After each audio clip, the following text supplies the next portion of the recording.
With some very fancy riding shorts there. Haven't seen those this year.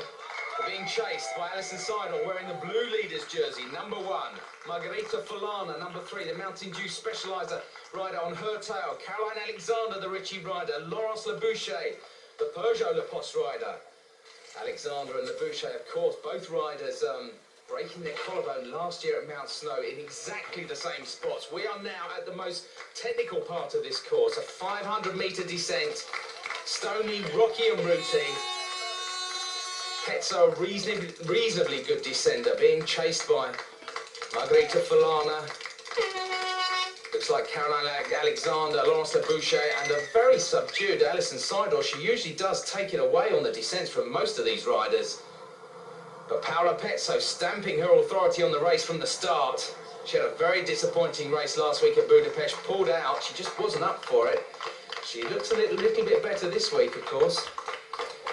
Margarita Fulana having a few problems at the top of that little mini climb. Alison Seidel just managing to get up there. This course 6.9 kilometres long. Caroline Alexander in your picture now, won here last year. She had a very disappointing race in Budapest. Just avoided being lapped. Gunrita Dalla, though, the American Eagle rider, just managing to ride up that climb. She had a fabulous race. She was 3rd at Budapest, back on form. But as usual, you'd expect this to happen. Groups forming at St Wendel with Paola Pezzo and Margarita Fulana together, and Alison Seidel and Laurence Leboucher just behind, with Gunrita Dalla just about 7.5 seconds down on those 4 riders. But it looks like Leboucher and Margarita Fulana, both former road racers.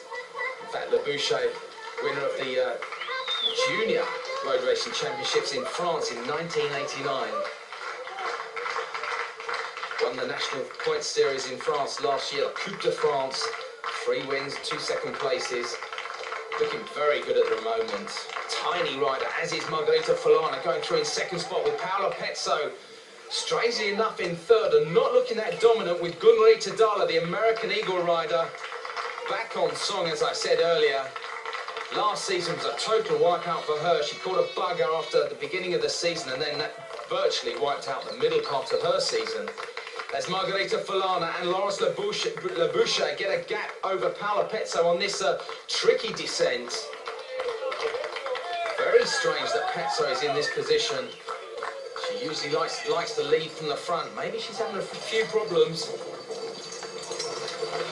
Won her first ever mountain bike race, beating Giovanna Benazzi in a cross-country race that was, way back in 1989. As we look at Chrissy Redden, teammate of Caroline Alexander, being chased by Alison Dunlap, very subdued after Budapest last week. It's taken a lot out of these riders.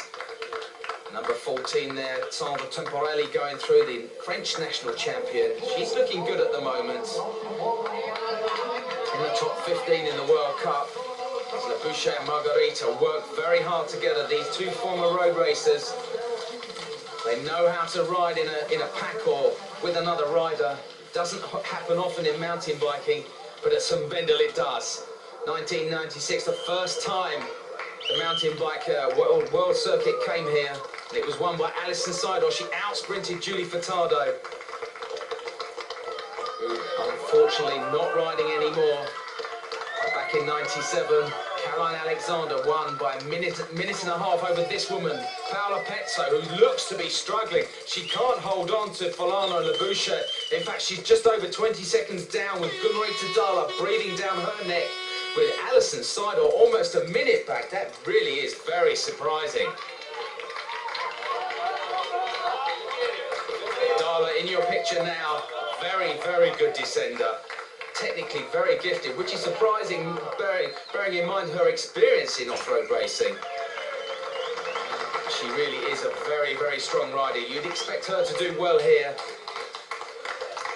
But still, Leboucher and Fulana working hard together. Fulana, the daughter of Andre Fulana, former road pro, and she herself was a road pro for 8 years on the road. As we look at Dalla, former runner, blasted onto the scene, as I said, in 1995. She came 12th at the Europeans and then went on to come 3rd at Plymouth.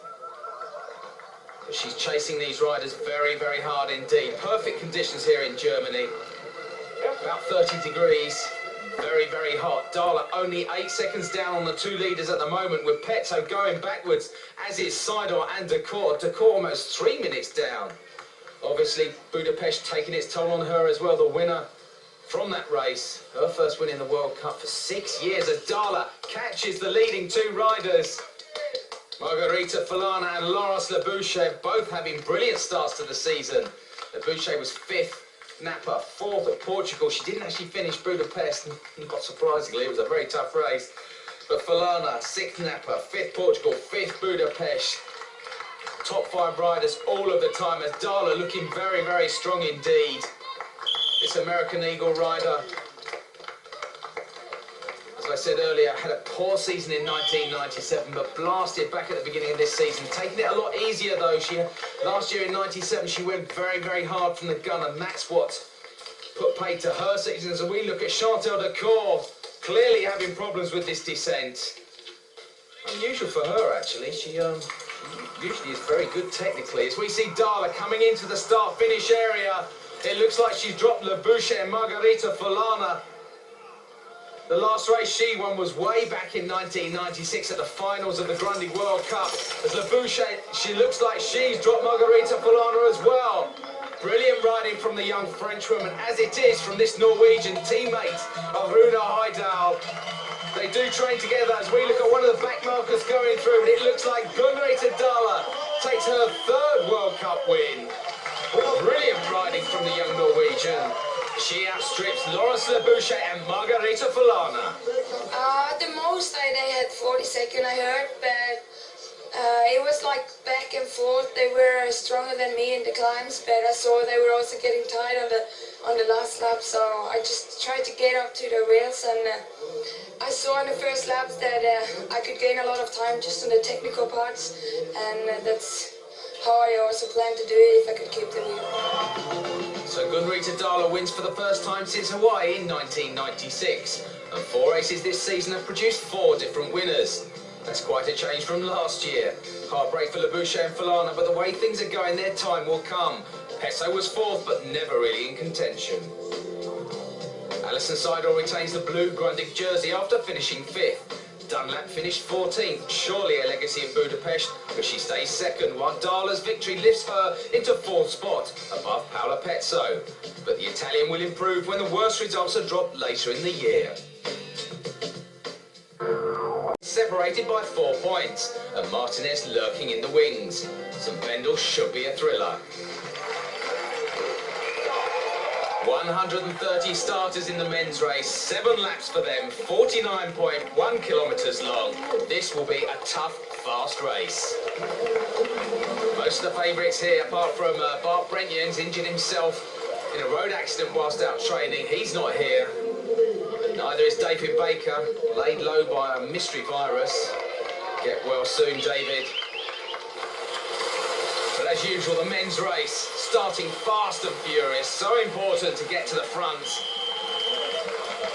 It looks like Thomas Frischneck setting out his stall, leading out number 16, Steve Larson, the former Motorola Road Pro, and teammate of Schwinn Toyota Pro, Tim Gould.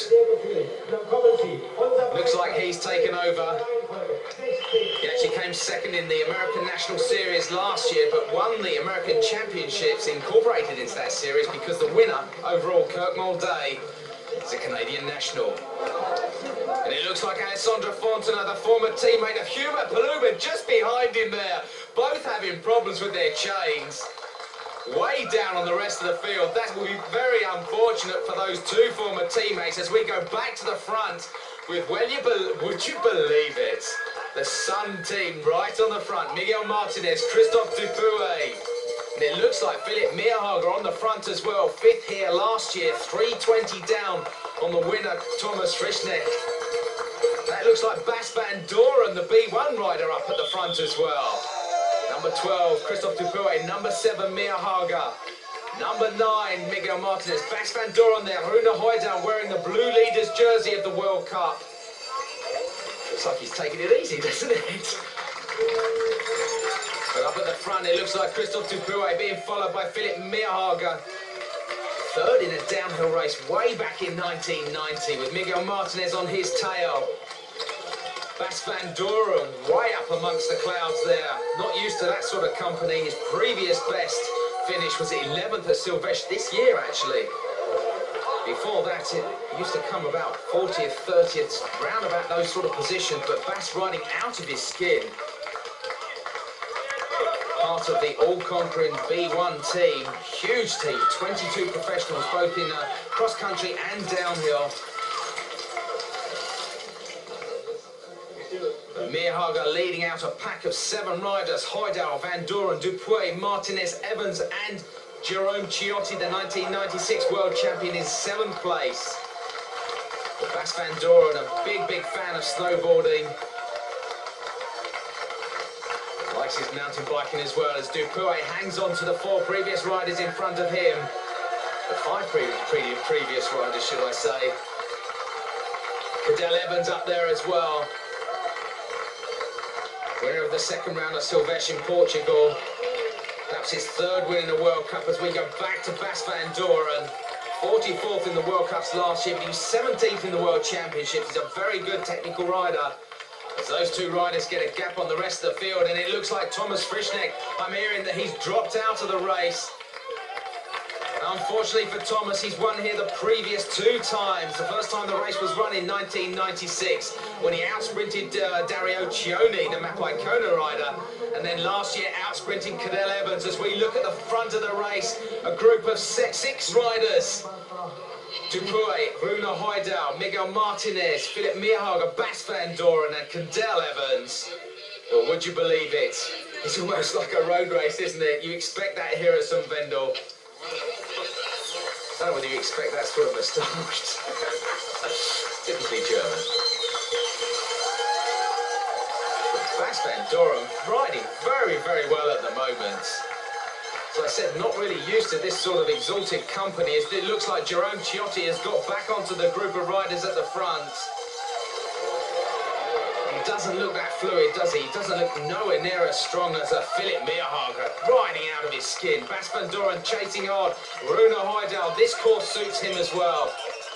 He was 19th last year. He had a few problems last year. He was 17th in 1996.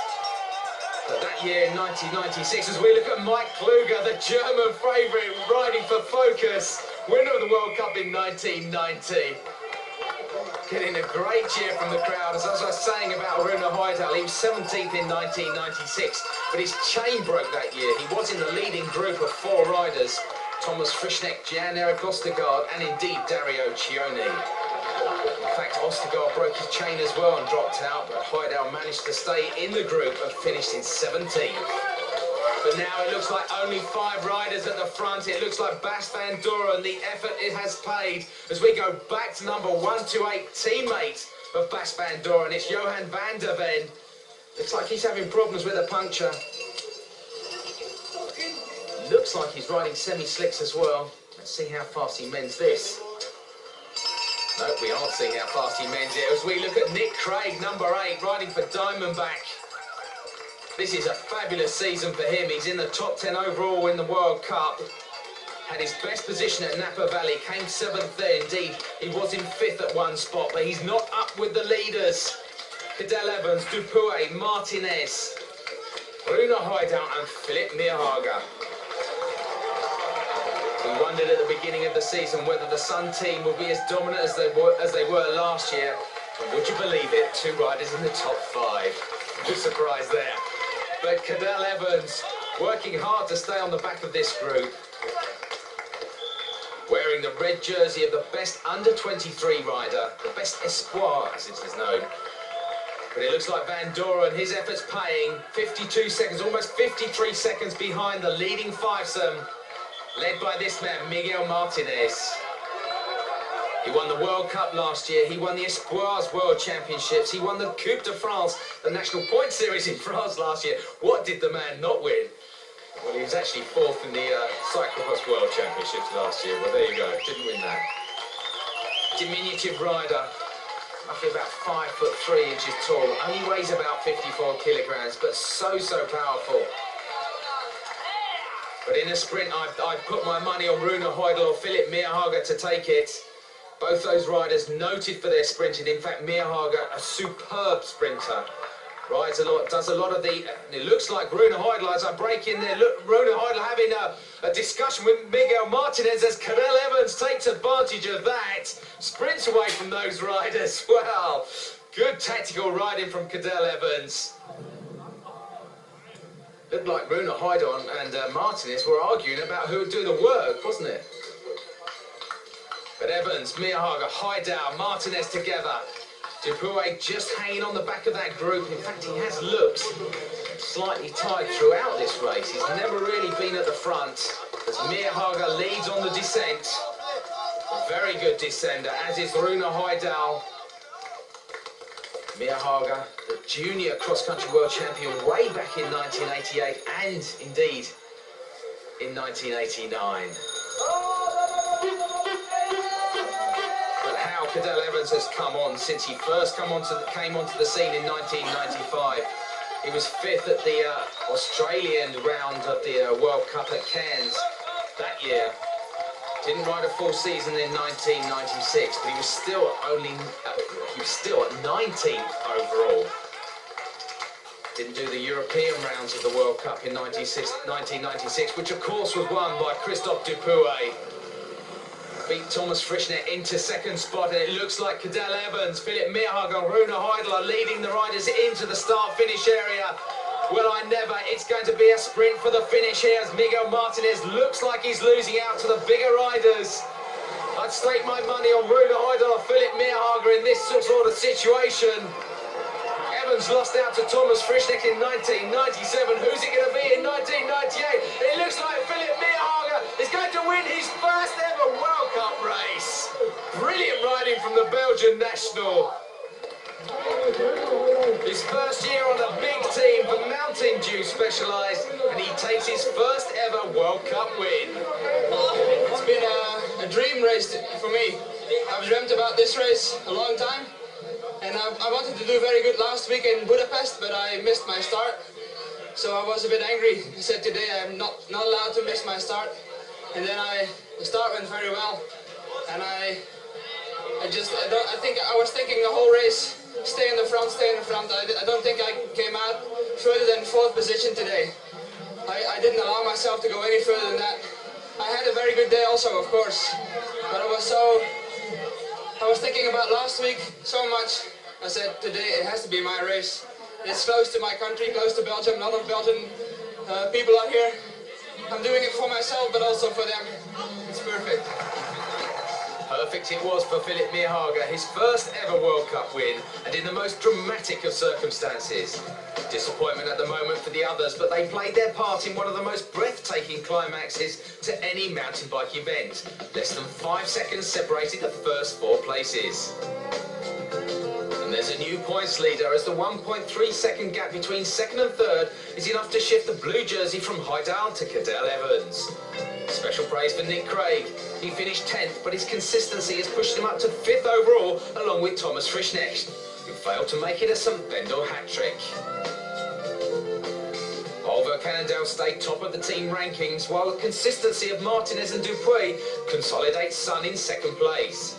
So St. Wendel keeps its reputation for high excitement as Gunnar-Rita Dahler and Philip Meerhager take the glory. Next week we move on to Plymouth for the first World Cup race in Britain for 3 years. I'm Mark Siegel and I'll see you then.